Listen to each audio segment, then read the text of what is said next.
Kahf, the place of refuge. With the name of Allah, the most gracious, the ever merciful. All type of true and perfect praise belongs to Allah, who has revealed this perfect book to his servant, and has not assigned to it any crookedness. He has made it rightly directing, that it may warn the disbelievers of a severe calamity coming from him, and that it may give good tidings to the believers who do deeds of righteousness, that there awaits them a place of goodly reward, wherein they shall stay forever. And that it may warn those who say, Allah has begotten a son. This is absolutely wrong. They have no real knowledge of him, nor had their fathers. Grievous is the word that comes out of their mouths. They speak naught but a lie. Will you worry yourself to death, sorrowing after them, if they do not believe in this great discourse? Verily, we have made all that is on the earth as an embellishment for it, that we may try them as to which of them is the most excellent in respect of performing the noblest deeds. Yet it is we who shall one day reduce all that is on it to a barren soil. Do you think that the people of the place of refuge and of the inscriptions were a wonder among our signs? Recall the time when the young men betook themselves to the place of refuge and said in prayer, Our Lord, grant us mercy from yourself, and provide us right course in our affair, setting all things right for us. So we sealed up their ears to cut them off from the outside world, in their place of refuge, for only a number of years. Then we raised them up for making certain efforts that we might distinguish as to which of the two groups had made better use of the time they had stayed there according to its rightful requirement. We relate to you their true story. They were a few young men who believed in their Lord, and whom we had led from guidance to guidance. And we strengthened their hearts when they stood up in the cause of God, and said, Our Lord is the Lord of the heavens and the earth. Never shall we call upon any god apart from him, for in that case we would certainly be uttering a preposterous thing far from the truth. These people of ours have taken to them for worship other gods apart from him. Why do they not bring any clear proof and authority in support of their belief? In fact, they have no such proof. Who can be more unjust than the person who forges a lie against Allah? They said one to another, So now when you have left them, and that which they worship apart from Allah, you should take shelter in the place of refuge. If you do so, your Lord will extend to you his mercy, and will provide some ease for you in this affair of yours. And, O people, you could see the sun when it rose, inclining to the right of their spacious place of refuge, and when it set declining to their left, while they were in the open space of this refuge of theirs. This was one of the signs of Allah. He alone is rightly guided whom Allah guides. As for the person whom he forsakes, you will find no helper nor guide for him. You might think them weary while they are dormant and asleep. We shall make them turn over now to the right and then to the left, while their dog is present with them, stretching its paws forward on the threshold in the courtyard. If you had become aware of their true state, you would have turned back from them in fright, and you would have surely been filled with great awe of them. And just as we made them dormant, we raised them to life from the state of lethargy, so that they questioned one another. One of them asked, How long have you remained dormant? Some of them said, We have remained in this state of inactivity a day or a part of a day.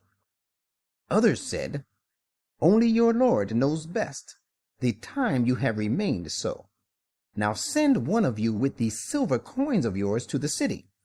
He should see which of its inhabitants has the best and purest food, and let him bring for you provisions from it. And let him be courteous, and let him not at all apprise anyone about you. For if they come to know of you, they will condemn you, or make you revert to their faith by force. And in that case, that you revert to their faith, you will never attain your goal and prosper ever. That is how we let other people know about them, their intentions and the real state of their affairs, that people might know that the promise of Allah is true, and that as to the coming of the promised hour, there is no doubt about it. And recall the time when the people that followed argued among themselves about their affairs, and they said, "Build a monument over them. Their Lord knows them best." Those of them who won their point said, "We will certainly build a mosque over them." Guessing at random about them, some said, "They were 3, their dog being the 4th," while others say, "They were 5, and their dog being the 6th. Yet there are others who say, "They were 7, and their dog being the 8th. Say, my Lord knows best their real number. None knows them except a few.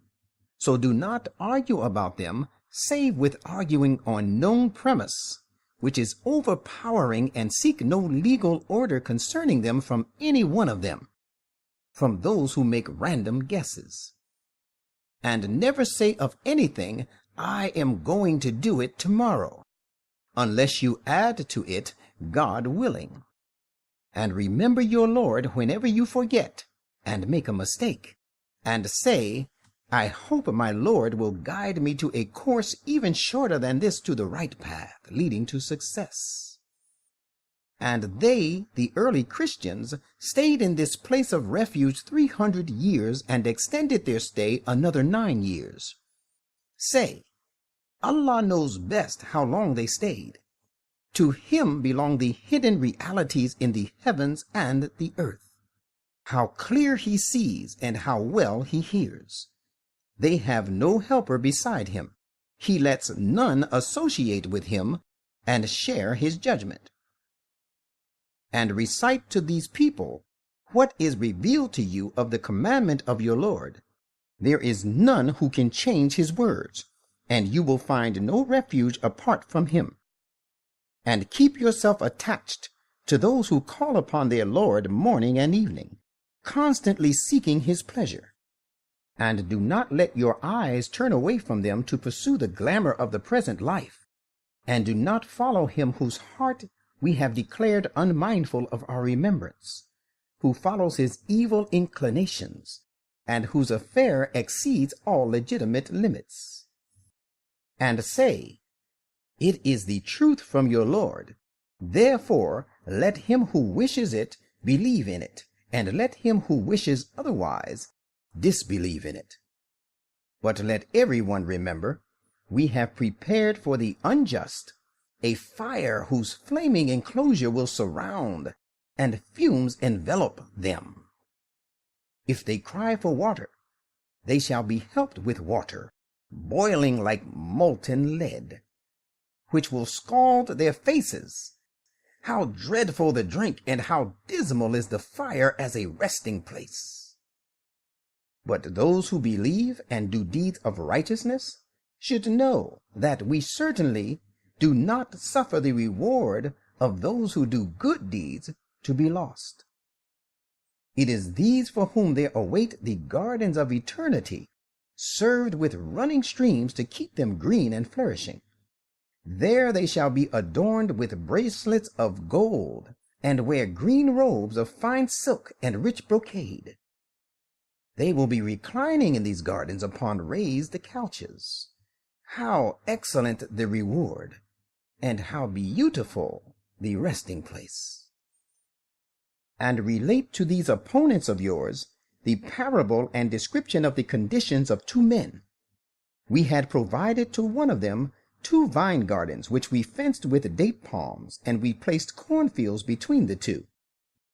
Each of the 2 gardens brought forth its fruit in abundance, failing not the least in them, and we had made a stream to flow as well in between the 2. Thus he, the owner, had an abundance of fruit and substances of diverse kinds. So he said to his companion, the other man, while he was arguing boastfully and vainly with him, I am richer than you in wealth, and mightier in respect of manpower. And it so happened that he entered his garden while he was unjust to his own soul. He said to his companion, I do not think that this wealth will ever perish. And I do not think that the promised hour of resurrection will ever come.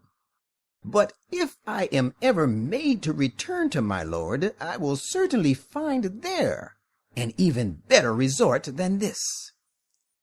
His companion said to him, while he was arguing with him, Do you disbelieve in him who created you first from dust, and then from a sperm drop? Then he fashioned you into a perfect man? But as for myself, I believe that he, Allah alone, is my Lord, and I will associate none with my Lord. And why did you not say when you entered your garden, only that which Allah wills comes to pass? For power belongs only to Allah, though you see me inferior to yourself in riches and children. There is every hope that my Lord will give me a garden better than yours, and he may visit this garden of yours with thunderbolts from above, so that it is turned into a barren waste. Or its water may be drained into the earth, so that you will not be able to find it. Now it came to pass that his fruit and substance was utterly destroyed, and while it lay toppled over on its trellises, he began to wring his hands on account of what he had spent on it, and said, Would that I had associated none with my Lord. But then there was no party left to defend him against Allah, nor could he defend himself, for it was Allah alone who could help him. At such a time, it is thus established that protection belongs only to Allah, and help comes from him alone, the true God. He is the best in respect of rewarding, and the best in respect of bringing about good results. And give them the similitude of the life of this world. It is like water which we send down from the clouds, so the vegetation and plants of the earth flourish with it. And then it turns into chaff, which the winds scatter about. Behold, Allah is the holder of all power over what he will. Wealth and children are an adornment of the life of this world, but with regard to immediate reward, ever-abiding righteous deeds are the best in the sight of your Lord. They also promise the best hope in respect of the future. And beware of the day when we shall set the mountains in motion and make them vanish, and you shall find the nations of the earth march forth against one another, and we shall gather all peoples together, and we shall leave none of them behind. And they shall be presented before your Lord ranged in rows, and it will be said to them, Now certainly you have come to us no better than we created you the first time. But you had thought that we would appoint for you no time for the fulfillment of our promise. And on that day, the record of their deeds will be exhibited before them, and you will see those who cut off their ties with Allah fearful as to that which is recorded in it. They will say, Woe to us! What sort of record is this? It leaves out neither a small thing nor a great one, but has recounted everything. And they will find all that they did confronting them, and your Lord does injustice to no one ever. And recall the time when we said to the angels, Submit to Adam. So they all submitted, bowing. But Iblis did not.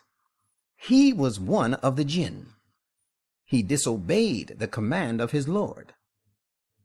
People, would you then take him and his progeny and cohorts for friends rather than me, while they are your enemies? How evil is the substitute the unjust have chosen. I did not call them to make them witness and to help at the time of the creation of the heavens and the earth, nor at the time of their own creation.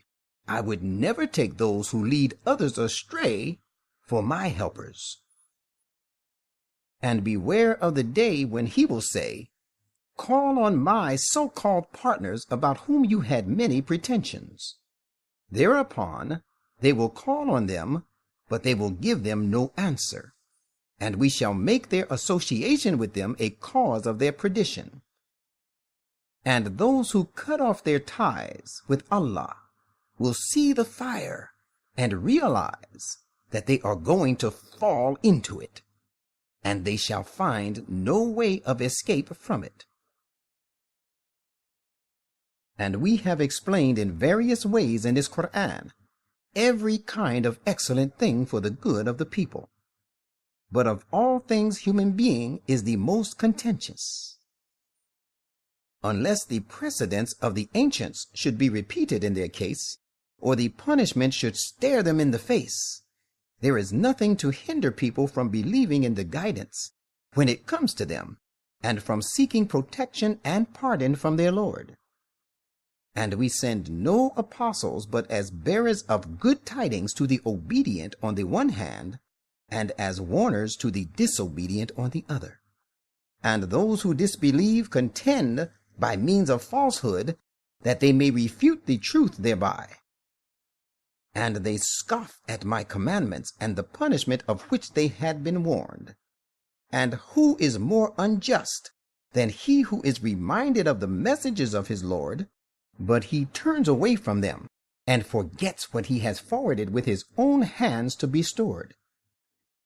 In fact, we have placed veils upon their hearts, which prevent them from understanding it, and in their ears is created heaviness, so that they have turned deaf.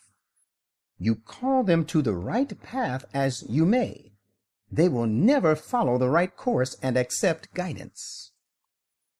Your Lord is all-protecting, full of mercy. If he were to take them to task for all that they have done, he would certainly have hastened for them the punishment. Yet there is a time appointed for them. They will never find an escape from it. And these are townships of the people committed to punishment. We destroyed them when they committed inequities and wrong, and we appointed a fixed time for their destruction. And recall the time when Moses said to his sincere young comrade, I will not stop till I reach the confluence of the two rivers, the Niles at Khartoum, even if I must have to go on journeying for years. But when they reached the confluence where the two rivers met, they forgot all about their fish, which they had brought with them, so that it took its way straight into the river, burrowing into it. And when they had gone further, he said to his sincere young comrade, Bring us our breakfast. Indeed, the journey of today has been very tiring for us. He, the young comrade, replied, Did you see what happened when we betook ourselves to the rock for shelter? I forgot all about the fish. And none but Satan made me forget to mention this to you. And behold, it made its way into the river. What a wonder that I should thus forget. Moses said, That is the place which we have been seeking. So both of them returned, retracing their steps, so that they found a noble and great servant of ours, to whom we had granted mercy from us, and whom we had taught great knowledge from ourselves. Moses said to him, May I follow you so that you may teach me some of the ways of rectitude which you have been taught? He, the great man, said, Yes, but while keeping company with me, you will never be able to bear and keep company with me in patience. And how can you have patience about things the knowledge of which you do not comprehend? Moses said, You will find me patient, God willing, and I shall not disobey you in any manner. He, the great man, said, Well, if you would follow me, mind that you shall ask me no question about anything unless I myself broach the subject to you. So both of them set out until when they embarked in a boat, he scuttled it. Thereupon Moses said, Have you scuttled it, that you may drown its occupants? It is indeed a strangely grievous thing you have done. He replied, Did I not say that you would not be able to bear with me and keep company with me patiently? Moses said, Do not take me to task for what I forgot. Do not be too hard on me for this lapse of mine. Then they both set out again, till when they met a boy, he, the great man, slew him. At this Moses said, Why have you slain an innocent person without his having slain anyone? Most certainly it is a strangely wondrous act you have committed. He, the great divine being, said, Did I not tell you that you would not certainly be able to bear with me patiently? Moses said, If I question you about anything after this, keep me in your company no more, for in that case you shall have reached the extent of being excused by me. I shall have no excuse to offer.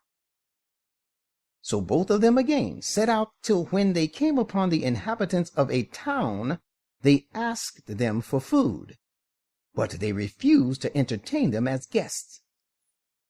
Then they found therein a wall which was on the point of falling down, and he, the divine being, repaired it. Moses said, If you had wanted, you could have charged for it.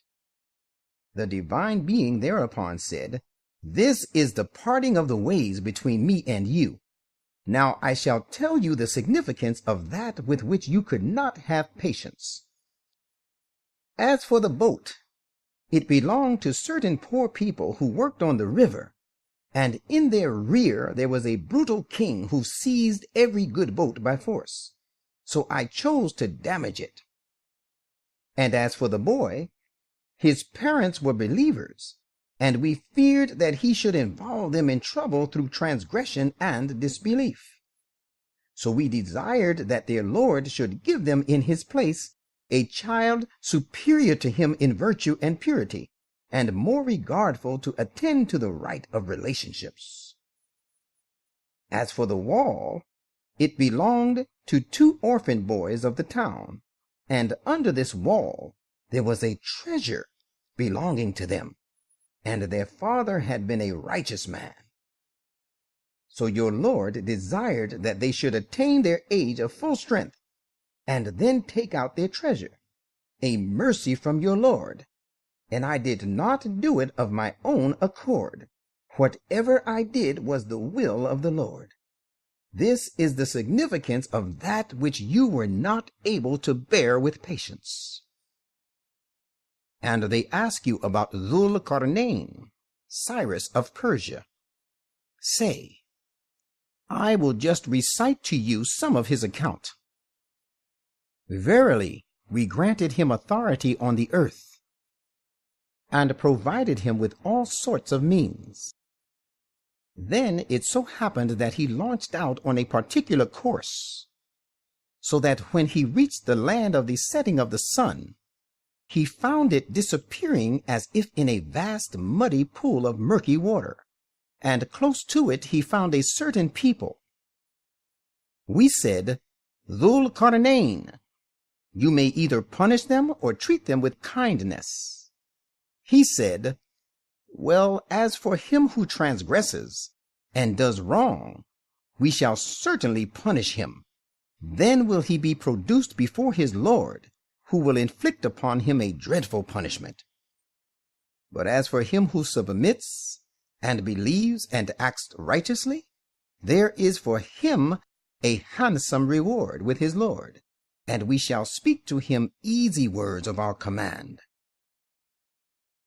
Then he launched out on another course, so that when he reached the land of the rising of the sun, he found it rising on a people for whom he had provided no shelter against it.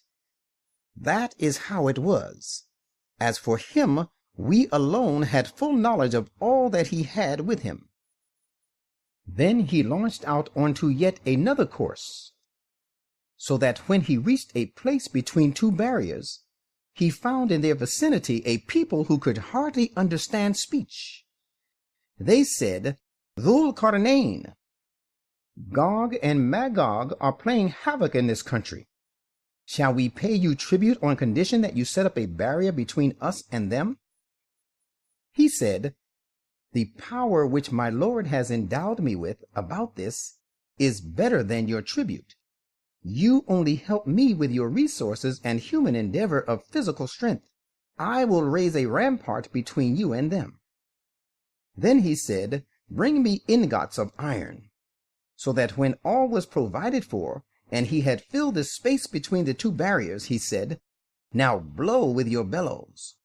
They blew till when he had made it red hot as fire, he said, "Bring me molten copper that I may pour it thereon." So there was built the rampart which they, Gog and Magog, could neither scale, nor they had the strength to cause a breach through it. He said thereupon, "This rampart signifies a great mercy of my Lord. But when the promise of my Lord about the spread of the tentacles of Gog and Magog all over the world shall come to pass, he will raze it to the ground, crumbling it to pieces. And the promise of my Lord is certainly true. And we shall leave them, Gog and Magog, alone, at that time surging as waves in furious attacks, one over another. And the trumpet shall be blown. Then shall we gather them all together. And we shall, in a way, present hell on that day, face to face to the disbelievers. Those of them whose eyes were under a cover not heeding my reminder, and they could not even afford to hear to the voice of truth. Do those disbelievers think, even then, that they can take my servants as patrons to my exclusion? Let them know, surely we have prepared Gehenna for the disbelievers as an entertainment. Say, shall we inform you of those whose deeds shall spell their utter loss? They are those whose efforts are all lost in pursuit of things relating to the life of this world. Yet they think they are doing works of good manufacturing. It is these who disbelieve in and deny the messages of Allah and the meeting with him. So their deeds have gone vain, and on the day of resurrection we shall assign them no weight. That is their recompense, Gehenna, because they disbelieved, and they looked down upon my signs and my messengers. Those who believe and do deeds of righteousness will have gardens of paradise for an entertainment and an abode, wherein they shall abide forever, having no desire to be removed from there. Say, if every ocean became ink for recording the words and creation of my Lord, surely the oceans would be spent up before the words and creation of my Lord came to an end, even if we brought to add therewith as many more oceans. Say, I am but a human being like you. It has been revealed to me that your God is only one God. So let him who hopes to meet his Lord do deeds of righteousness, and let him associate no one in the worship of his Lord.